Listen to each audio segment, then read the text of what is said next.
प्रिय विद्यार्थियों, संस्कार भारती ऑनलाइन क्लास में आज सभी लोगों का हार्दिक स्वागत है। प्रिय विद्यार्थियों, एमए फाइनल के हिंदी साहित्य के हमारे निराला की एक प्रसिद्ध रचना है राम की शक्ति पूजा, जो अनामिका काव्य संग्रह से ली गई है। आज हम उसी की व्याख्या के संबंध में पढ़ेंगे। जैसे कि महत्वपूर्ण व्याख्याएं हमारे प्रश्नों में पूछी जाती है या व्याख्याओं का प्रश्न हमारे बड़े विस्तृत रूप से आता है, तो इसके लिए हमें व्याख्याओं को अच्छी तरह से पढ़ना आवश्यक है कि किस तरह से हम उन पर व्याख्याओं को हल करें कि ताकि उसकी सहायता हमें मिल सके या उसकी सहायता से हम आगे बढ़ सकें। तो निराला कि राम की शक्ति पूजा में हमने देखा कि राम किस तरह से सीता की स्मृतियों में खो जाते हैं। वे जानकी के अपने मूल स्थान यानी उद्यान में राम सीता को देखते हैं और उसी की स्मृति में खो जाते हैं। यानी राजा जनक का वह बगीचा या उद्यान जिसमें सीता का प्रथम प्रेमालाप राम के साथ में होता है, दोनों आंखों ही आंखों में प्रेमालाप का यह संकेत होता है। दोनों एक दूसरे को चाहने लगते हैं और इसका परिणाम यह होता है कि राम शिव का धनुष भंजन करके सीता का वरण कर लेते हैं। लेकिन कुछ समय पश्चात ही घटना घटती है अयोध्या में कि किस तरह से घटना का परिवर्तन होने के साथ ही राम को 14 वर्ष वनवास मिल जाता है। राम उन वनवासों को भोगते भोगते दूर तक आते हैं। तभी एक घटनाक्रम होता है कि राम की प्रिया सीता को रावण उठा कर ले जाता है। अब राम का ये लक्ष्य है कि वो अपनी पत्नी की रक्षा करे। वो रावण आता था ही रावण से उसे मुक्त कराए, तो इसलिए वो बानरों की सहायता से, अंगद, जाम्बन, सुग्रीव, इन सभी की सहायता से रावण के उस लंका पर चढ़ाई करते हैं। तो उस समय रावण की जो विशाल सेना है उनके सामने जो वानर सेना है वो कमजोर पड़ने लगती है। यद्यपि राम को ये विश्वास है कि वे सीता को शीघ्र ही मुक्त करा लेंगे, लेकिन रावण की बलशाली सेना के सामने और शक्ति द्वारा रावण का साथ देना राम को अपनी पराजय दिखती हुई नजर आती है। वे दुखी होते हैं और सोचते हैं कि जिधर सत्य है वहां पराजय है और जहां असत्य है वहां विजय है। ये अनुचित है। मन में विचार करते हैं, किंतु जाम्बन के अनुग्रह पर जाम्बन कहते हैं कि शक्ति का तुम उपासना करो, शक्ति का उत्तर शक्ति से ही दो, तभी तुम इस रावण के इस महामायावी युद्ध में जीत सकते हो। इस तरह से राम फिर पुनर्ध्यान यानी शक्ति की उपासना में लग जाते हैं और किस तरह से वो उस समय अंतर्ध्यान हो जाते हैं।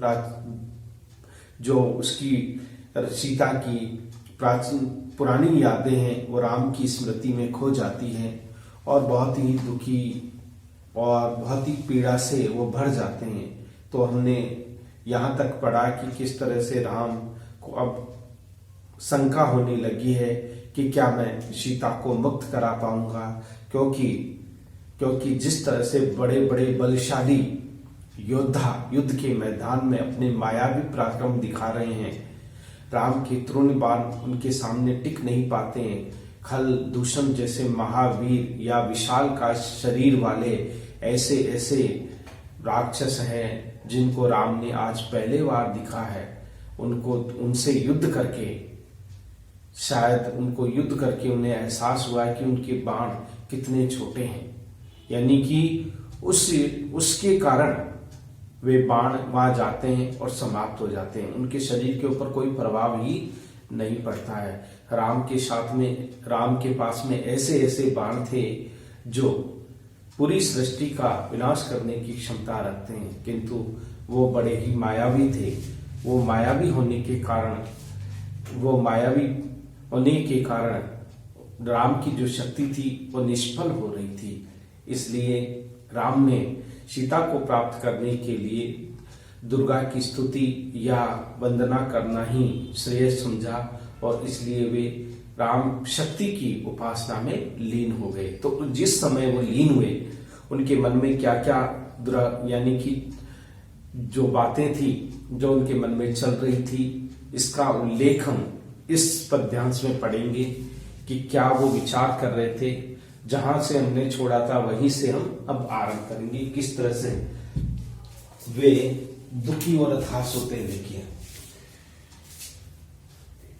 ये जो हमारी व्याख्या है, इस व्याख्या के अंतर्गत हमने देखा है कि किस तरह से निराश राम पूरी तरह से युद्ध की उस विभीषका को देख करके बहुत दुखी होते हैं, पीड़ित होते हैं। कैसे अब इन राक्षसों से निपटा जाए, तो उनका जो ध्यान था अभी भी युद्ध की बजाय वो सीता की स्मृति में खोए हुए थे। तो देखिए आगे हम पढ़ते हैं, सिहरा तन क्षण भर भूला मन लहरा समस्त, हर धनु को पुनर्वार जो उठा हस्त। कहते हैं अचानक राम को सीता की स्मृति आ गई, सीता की याद हो आई, आंखों के सामने उसका चेहरा घूमने लगा।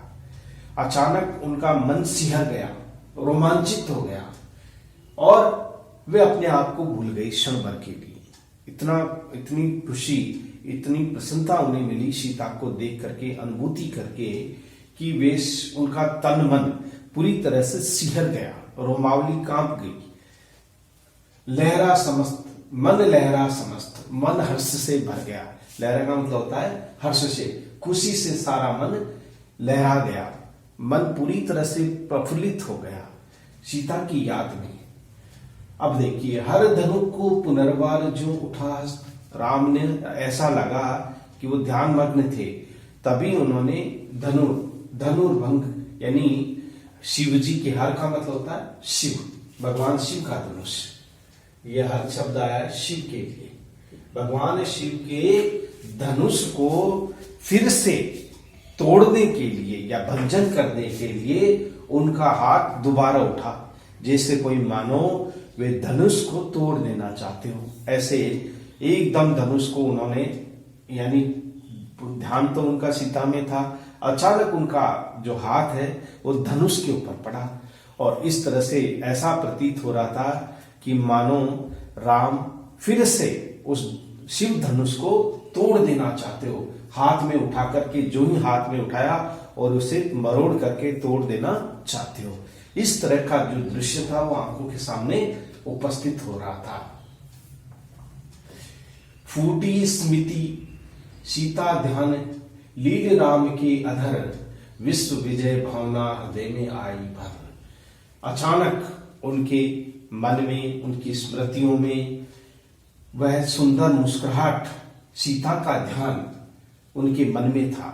अचानक वह मधुर, आकर्षक उसकी सीता की मीठी हंसी उनके हृदय पर छा गई, है ना, और वह ध्यान उनके मन में समाहित हो गया। लील राम के अधर, राम के जो होठ थे, अधर का मतलब होता है होठ, होठ, तो यानी उन्होंने सीता का नाम धारण किया, सीता सीता वो करने लगे। अचानक उनका ध्यान देखिए सीता की तरफ चला गया और क्या हुआ, फिर विश्व विजय भावना हृदय में आई। राम जो थे वो अपने आप को कमजोर नहीं बनाना चाहते थे, वो ये कह रहे थे अपने आप में कि भाई मुझमें इतनी ताकत है कि मैं संपूर्ण विश्व के ऊपर अपनी विजय प्राप्त कर सकता हूं। ये भावना है वो उनके हृदय में समाहित हो गई कि राम कमजोर नहीं है, दुर्बल नहीं है और वो अपनी सीता को मुक्त करा सकते हैं रावण से। इसलिए फिर से उनके अंदर फिर जो दुर्बलता थी उसमें अचानक जोश आ गया और फिर वो विचार करने लगे, विश्व विजय भावना हृदय में भराई कि मैं सारे संसार को विजित कर सकता हूं, मुझसे अधिक शक्तिशाली और कौन हो सकता है। ये भावना उनके मन में तुरंत उत्पन्न हो गई। किसके ध्यान से? सीता की स्मृति से, सीता की याद से। अचानक उनका ध्यान भंग हुआ। देखिए, वे आए याद दिव्य शर अगणित मंत्र पूत फड़का पर आसमान उड़े सकल जो दूत। अब देखिए, राम विश्व विजय की कामना कर रहे थे, सारे संसार को अपने विजित करने की भावना मन में पूरित कर चुके थे। तब उन्हें याद आया कि मैं वही शक्तिशाली महान यादववादी पुरुषोत्तम राम हूं, जिनके बाण अनगिनत बाण, जिनकी कोई संख्या नहीं है, उन अनगिनत बाणों से मंत्रपूत, जो अनेक प्रकार के दिव्य मंत्रों से वो तैयार किए गए ऐसे अस्त्र शस्त्र थे, जो बड़े बड़े बलशाली योद्धाओं का विनाश करके पुनः लौट कर आ जाते थे। आज भी वो शर उनकी तूणीर बाण में उसमें पेटिका में रखे हुए थे। वो उड़ करके उसका वध करके शक्ति यानी कि राक्षस का वध करके पुनः राम के पास में लौट आते थे। वे क्या थे? मंत्र पूजित थे, मंत्रों से उच्चारित किए हुए थे, और मंत्र के द्वारा ही उन्हें साध करके राम उन शत्रुओं के ऊपर चलाया करते थे। उन अनगणित शरों की उनको याद आई अचानक कि भाई उनके पास में तो बड़े बड़े दिव्य अस्त्र शस्त्र हैं, जिनका वो उपयोग करके अपनी बड़े से बड़े शत्रुओं के पर भी विजय प्राप्त कर सकते हैं। इसीलिए तो आए याद दिव्य शर का मतलब होता बाण, अगणित यानी जिनकी कोई संख्या ही नहीं है।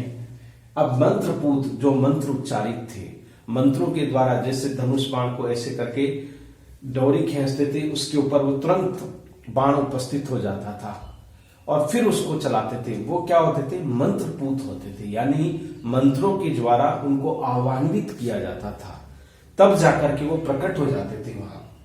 ऐसे ऐसे दिव्य बाण राम ने उस युद्ध भूमि में चलाए हैं। फड़का पर आसमान उड़े सकल जो देवदूत, उनके जो बाण थे वो पक्षी की तरह अपने पंख फड़फड़ा करके और आकाश, ऊंचे आकाश में उड़ने को व्याकुल थे, सारे उड़ जाते थे वो। सकल यानी सारे, जो देवदूत, जैसे देवदूत कोई अपनी प्रभु की आज्ञा मानने के लिए तत्पर हो, वैसे ही जो उनके बाण थे, मंत्र पूजित बाण थे, वे देवदूतों की भांति आसमान में पक्षी की भांति अपने पंख फैला करके शत्रु का वध करने के लिए उड़ जाते थे, चले जाते थे। जैसे पक्षी पंख उड़ा करके उड़ा या फड़फड़ा करके अपने पंख को फड़फड़ा करके ऊंचे आकाश में उड़ जाता है, उसी तरह से राम के द्वारा चलाए गए दिव्य बाण आसमान में पक्षियों के पंखों की भांति अपने पंख फैला करके आसमान में उड़ जाते थे, जैसे साक्षात रूप में कोई देवदूत उड़ रहा हो, इस भांति दिखाई देते थे। देखते राम जल रहे सल्ब जो रजनीचर, सल्ब जो रजनीचर। राम ने देखा कि उनके बाणों में कितनी शक्ति है। ऐसा प्रतीत हो रहा है कि उनके दिव्य जो बाण हैं, उन बाणों के शल्ब का मतलब होता है जैसे कोई शलभ रजनीचर का मतलब रात्रि को विचरण करने वाले हम राक्षस ले सकते हैं, राक्षस। और शलभ का मतलब होता है पतंगे,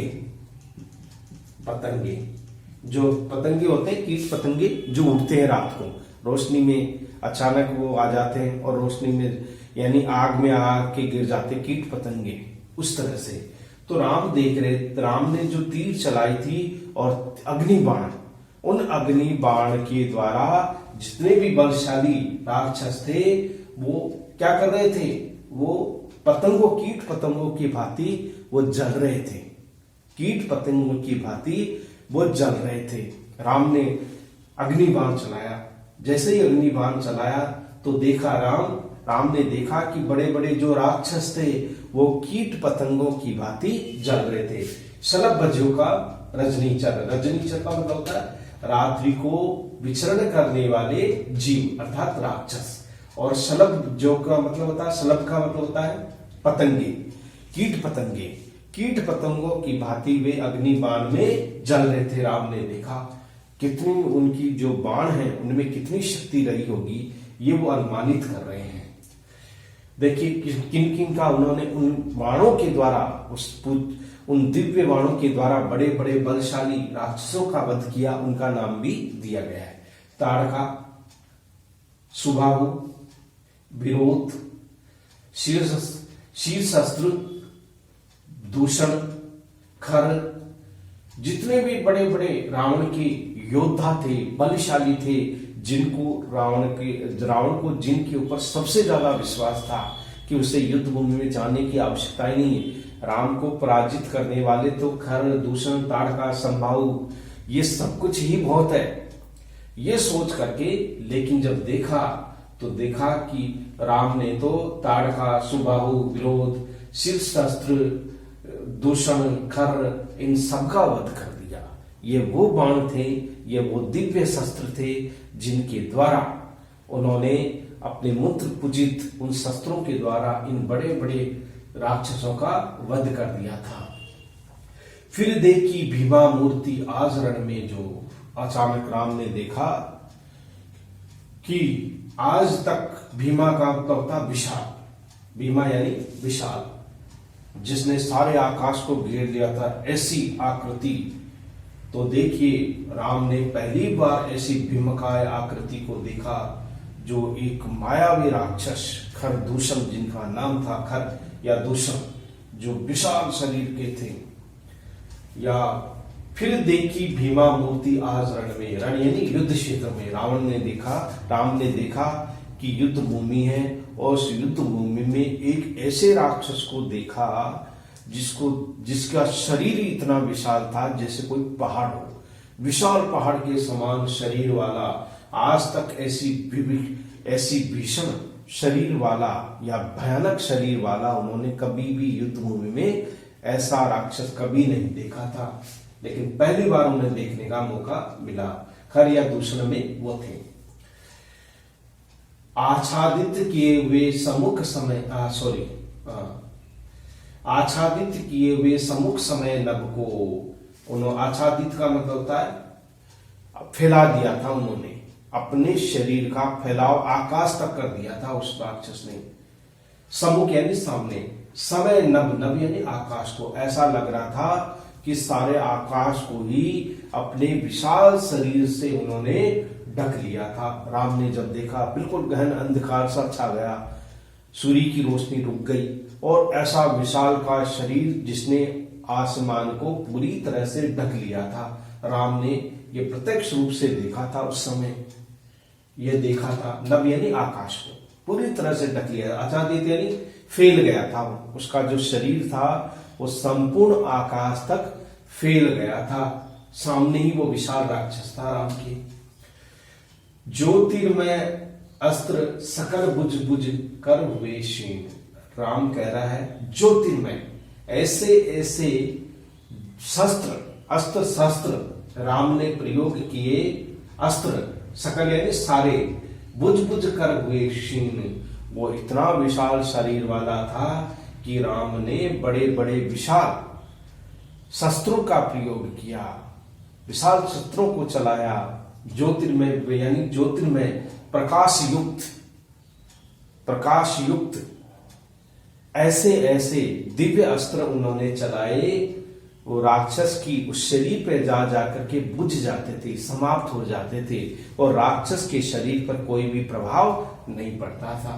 देख लो, अंतरमय शस्त्र सकल बुझ बुझ कर हुए क्षीण, अर्थात उस समय जो दिव्य अस्त्र थे, जो चमकीले अस्त्र थे, वे सारे के सारे बुझ बुझ करके क्षीण यानी समाप्त हो गए, नष्ट हो गए, क्योंकि उसके शरीर पर कोई प्रभाव ही नहीं पड़ता था उन अस्त्रों का।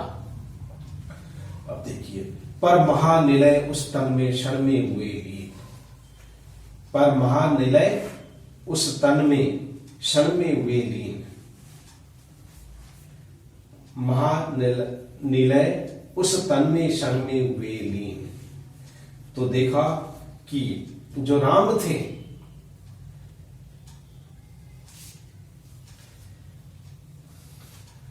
पर महानिलय उस तन में क्षण में हुए लीन, कहते हैं कि राम उस समय विचार में ग्रसित हो गए, सोच में पड़ गए कि अब क्या किया जाए, क्योंकि इन राक्षसों के ऊपर उन अस्त्रों का कोई प्रभाव नहीं पड़ रहा है।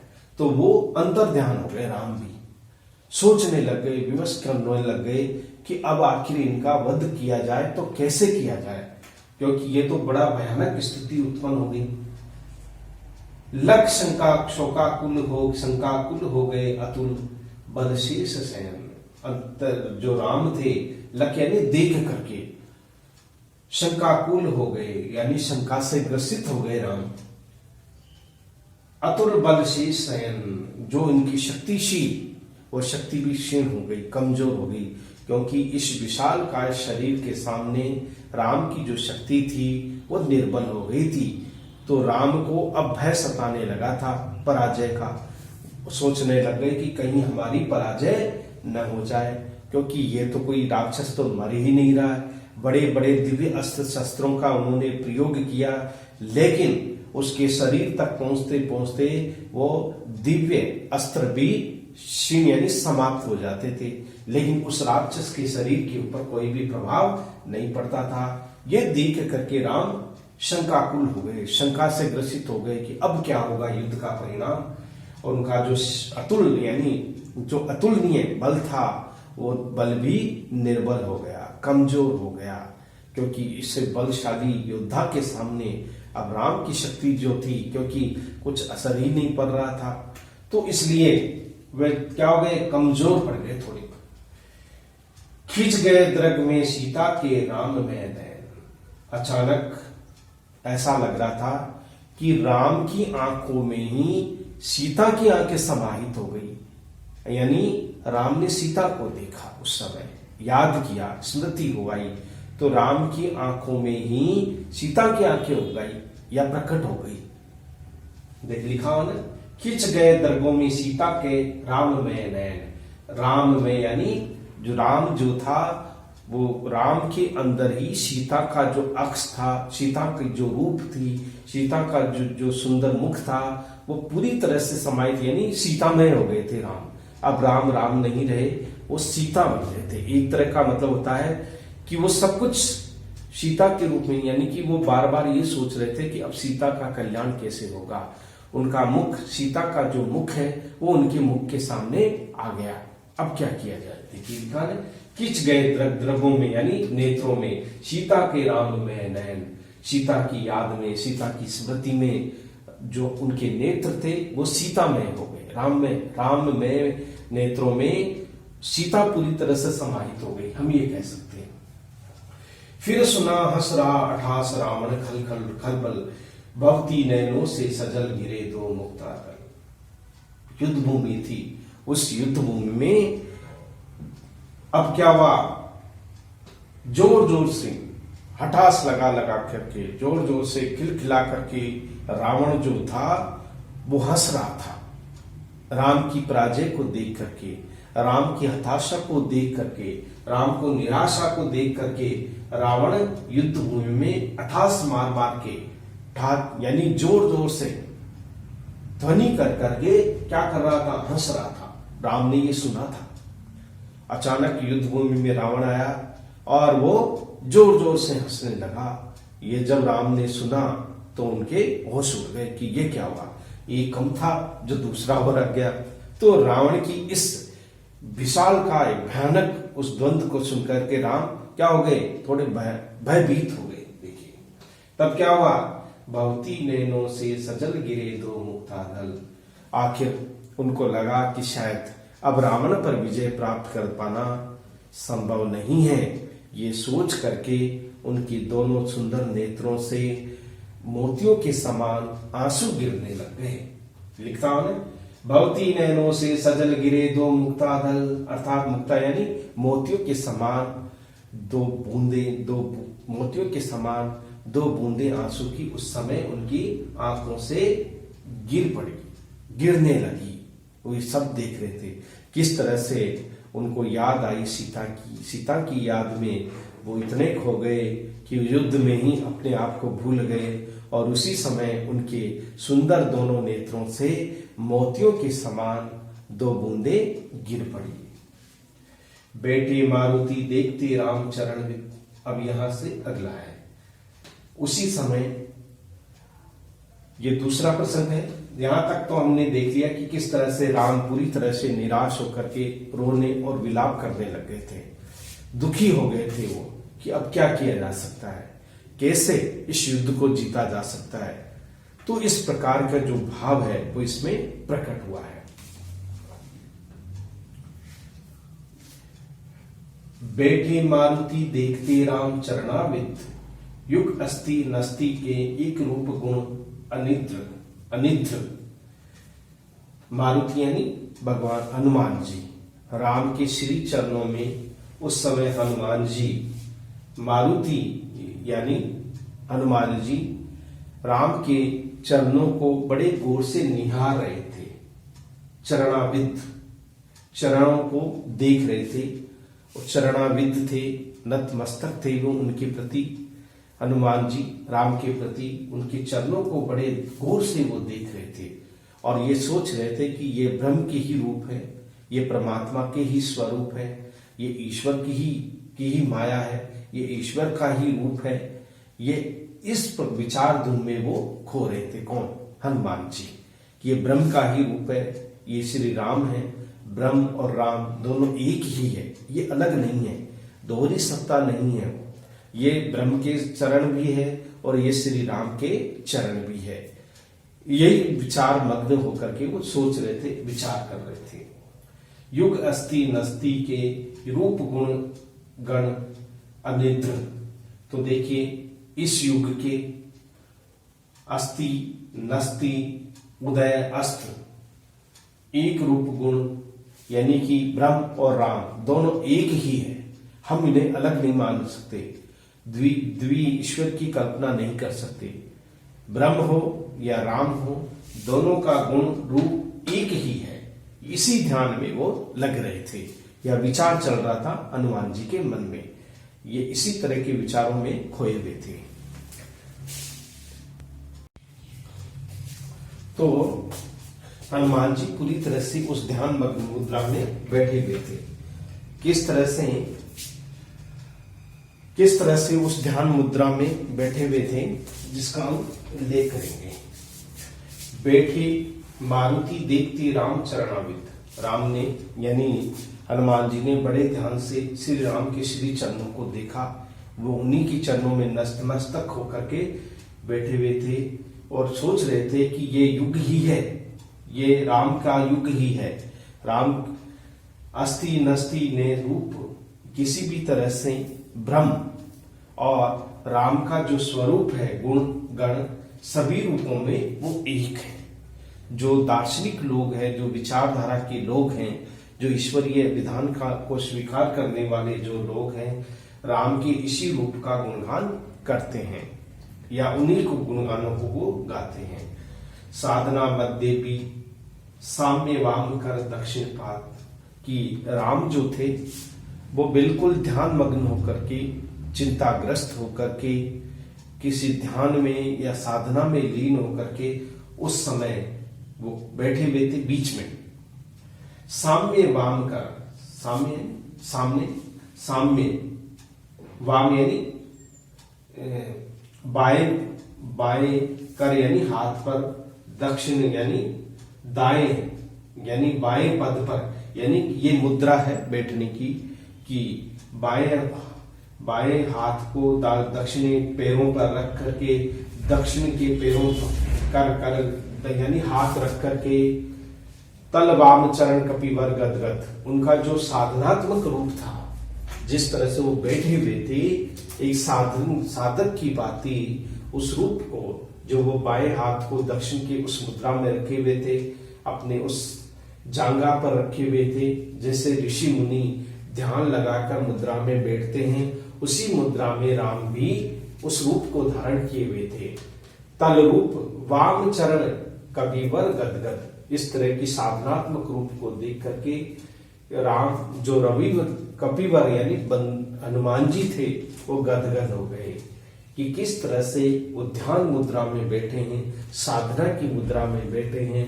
जैसे एक ऋषि ध्यान मुद्रा में होकर के कहीं खो जाता है, जैसे बाएं हाथ को दाहिनी जंघा पे रख करके इस तरह से वो जो हाथ पैर जो रखे जिस मुद्रा से वो बैठे हुए थे उसी मुद्रा का यहाँ संकेत किया गया है। तो ये देख करके हनुमान जी बहुत खुश हुए, गदगद यानी प्रसन्नता से वो भर गए। पास सत्य सच्चिदानंद रूप विश्राम धाम, उन्होंने कहा यही ईश्वर का वास्तविक और सत्य रूप है, यही सच्चिदानंद है, सत्य ही जिसका रूप है, अर्थात वो सच्चिदानंद स्वरूप है। यहाँ आने से मनुष्य को ये पवित्र धाम है, धाम यानी स्थान है जहां व्यक्ति को मनुष्य चिंता से मुक्ति मिलती है। यहाँ आकर के व्यक्ति पूर्ण सत्य को पा लेता है, क्योंकि ये परम परमेश्वर का स्थान है, यानी राम के लिए है। ये पास सत्य लिखा ना, पास सत्य सच्चिदानंद रूप विश्राम धाम, अर्थात राम का ये जो वास्तविक रूप है, ये सत्य रूप है, वो साक्षात में सच्चिदानंद की तरह से है, अर्थात ब्रह्म के समान है वह रूप। इस स्थान पर आकर के व्यक्ति अपने आप को धन्य बना लेता है।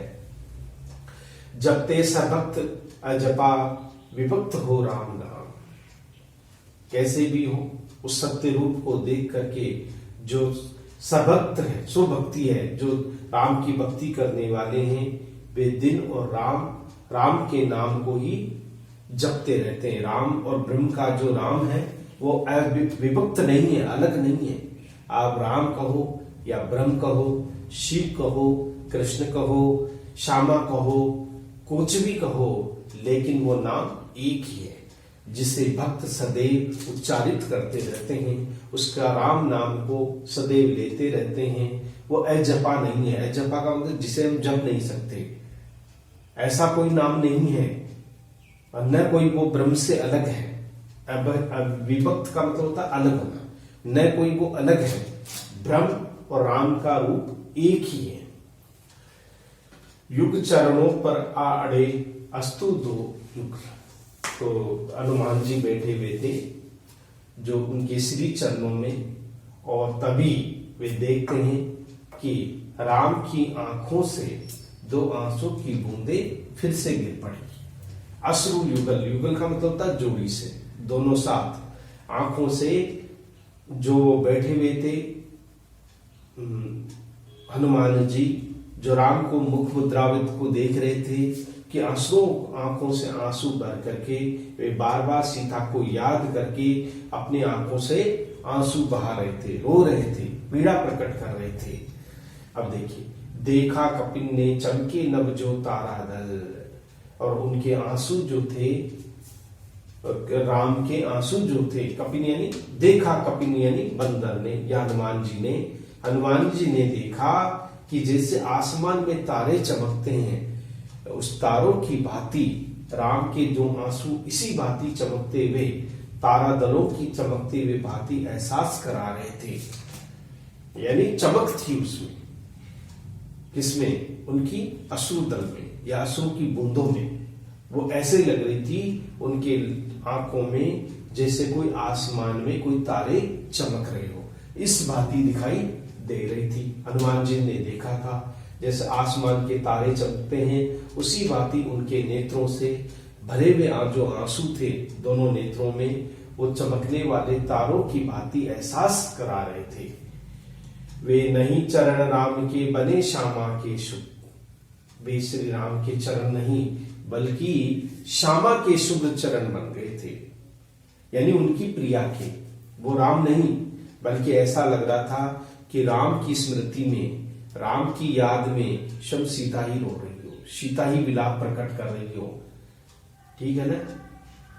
श्यामा की, श्यामा यानी वैसे तो श्यामा का मतलब राधा का लिया गया है, लेकिन यह सीता के लिए आएगा। तो श्री राम, वे राम नहीं, राम के चरण नहीं बल्कि साक्षात रूप में वो सीता का ही स्मृति थी, सीता की ही याद थी, जो दो आंखों के अश्रु के रूप में वो प्रकट हो गई थी। सोहते मध्य हीरक युग या दो कौस्तुभ, कौस्तुभ का मतलब होता मणि, दो अनमोल मणि, कौस्तुभ मणि होती है जो बहुत चमकीली होती है, उनके जो हीरों की भांति दोनों जो अनमोल मोती थे वो आंसू के रूप में कौस्तुभ मणि की भांति वो गिर रहे थे, प्रकट हो रहे थे। टूटा वह तार ध्यान का, स्थिर हुआ मन विकल। अचानक राम का जो ध्यान था, जो सीता की स्मृति में खोया हुआ था, अचानक उनका मन स्थिर हो गया। न जो द्वंद्व बचा हुआ था, विकल यानी बेचैन हो गया। मन जो बेचैन था, मन जो परेशान था, मन जो दुखी था, उस दुखी मन में स्थिरता आ गई। वो स्थिर रहने लग गए, उनका ध्यान भंग हो गया। संदिग्ध भाव की उठी दृष्टि देखा विकल, बैठे वे वहीं कमल कुछ विचार प्रफुल्ल मुख निश्चिंतन। संदिग्ध भाव उठी दृष्टि यानी राम ने चारों तरफ बेचैन होकर के अपनी दृष्टि को दौड़ा करके उदास भाव से, निराश भाव से, हताश भाव से चारों तरफ देखा कि देखिए क्या क्या चल रहा है। बैठे वे वहीं कमल, कमल कुछ विचार प्रफुल्ल मुख निश्चेतन। कमल के समान मुख वाले श्री राम वो वहीं बैठे रहे और मुख निश्चेतन। मुख पर एक चिंता की जो लकीर थी, जो दुख का जो भाव था, वो स्पष्ट रूप से उनके चेहरे पर दिखाई दे रहा था। अचानक उनकी भाव जो था वो भंग हुआ और अचानक उन्होंने अपनी यानी संदिग्ध दृष्टि से उन्होंने देखा बेचैन होकर के, और फिर देखा हनुमान जी विचार कर रहे, बैठे वहीं, फिर भी राम वहीं बैठे रहे, चुपचाप बैठे रहे। चीर प्रफुल्ल मुख निश्चेतन, जो हमेशा खुश रहते थे, जो हमेशा प्रसन्नता से भरा रहता उनका मुख था, आज वो अनेक प्रकार की चिंताओं से ग्रसित था। वो चिंता थी रावण के उस चंगल से कैसे सीता को मुक्त कराए। कमल के समान मुख वाले उस परमेश्वर श्री राम के मुख पर एक निश्चित एक चिंता का भाव स्पष्ट रूप से प्रकट हो रहा था। आज उनके मुख पर वह खुशी नहीं थी, वह प्रसन्नता नहीं थी, चिंता की लकीर उनके चेहरे पर मुरझाया हुआ सा चेहरा प्रतीत हो रहा था। स्वयं हनुमान जी ने ये सब कुछ देखा था, अनुभवित किया था कि सदा अपने हाल में मस्त रहने वाले, प्रफुल्लित रहने वाले राम किस तरह से, किस दशा से वो गुजर रहे हैं, किन परिस्थितियों से वो गुजर रहे हैं, ये हनुमान जी ने उस समय महसूस किया था, अनुभवित किया था। इसी का चित्रण इसमें किया गया है। तो इस तरह से ये हमारे 2 पद्यांश थे, ये हमारा तीसरा भाग है। तो इस तरह से ये श्री राम की ही महिमा का इसमें उल्लेख किया गया है। निराश राम की वस्तु स्थिति का इसमें चित्रण किया गया है। और इन दोनों पद्यांशों में, एक में तो स्मृति भाव है, जब वो सीता की स्मृति में पूरी तरह से खो जाते हैं और अपनी शक्ति को भी वो याद करते हैं कि राम कोई निर्बल नहीं है, कोई अकर्मण्य व्यक्ति नहीं है, वो कर्मशील है, वो बड़े बड़े योद्धाओं को वध करने की क्षमता रखते हैं, उनकी बाणों में अतुल्य शक्ति है। वे बड़े बड़े खर, दूषण और जितने भी बड़े बड़े योद्धा थे, उन योद्धाओं को उन्होंने पल भर में ही नष्ट कर दिया था। तो इस तरह से वो कभी कभी कमजोर इसलिए पड़ जाते हैं क्योंकि मायावी राक्षसों के सामने राम मायावी रूप नहीं थे। माया राम यहाँ निराला के राम तो बिल्कुल साधारण और सीधे सरल स्वभाव के राम थे, जिनमें छल कपट का कोई भाव नहीं था। इसी प्रकार के भावों की अभिव्यक्ति इस पद में दी गई है। दोनों पदों में भाषा सरल, सुबोध, आकर्षक और मनोनुकूल है। और संस्कृत निष्ठ शब्द यानी तद्भव, तत्सम शब्द का प्रयोग इसमें विशेष रूप से किया गया है, ये हम कह सकते हैं। और इसके अलावा एक जो भाषा की यानी कि भाषा का जो रूप है वो खड़ी बोली के रूप में संस्कृत निष्ठ शैली में इसका प्रयोग किया गया है। और साथ ही साथ निराश राम के मनोस्थिति का भी इसमें चित्रण किया गया है, यह हम विशेष में लिख सकते हैं। विशेष में 2-3 विशेषताएं हम तो भाषा सरल, सुबोध, काव्य अनुरूप है, काव्य अनुरूप है। दूसरे में हम लिख सकते हैं प्रस्तुत पद में राम के मन में सीता की स्मृति को चित्रित किया गया है। चित्रित किया गया है। तीसरा है जो हम विशेषण में देख सकते हैं,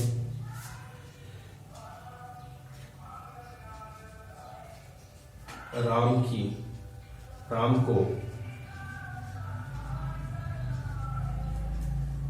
निराशा एवं आशावादी दोनों रूपों में है।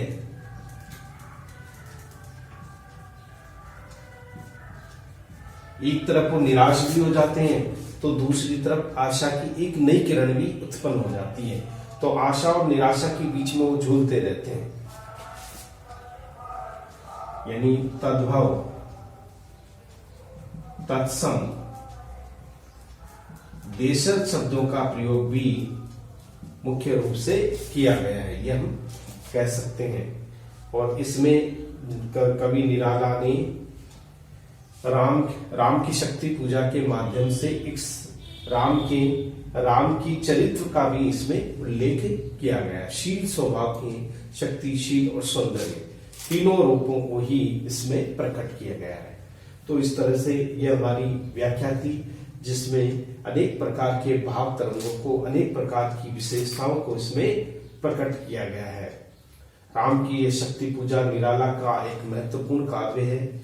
और किस तरह से इसमें हमने देखा कि किस तरह से राम पूरी तरह से निराश हो जाते हैं, किंतु जब सीता की याद आती है, सीता को जब देखते हैं कि सीता उनके पास में नहीं है, रावण उसे चुरा कर ले गया है, तो वो एक फिर जोश से भर जाते हैं, क्योंकि उनका लक्ष्य रावण की चुंगल से सीता को मुक्त कराना है।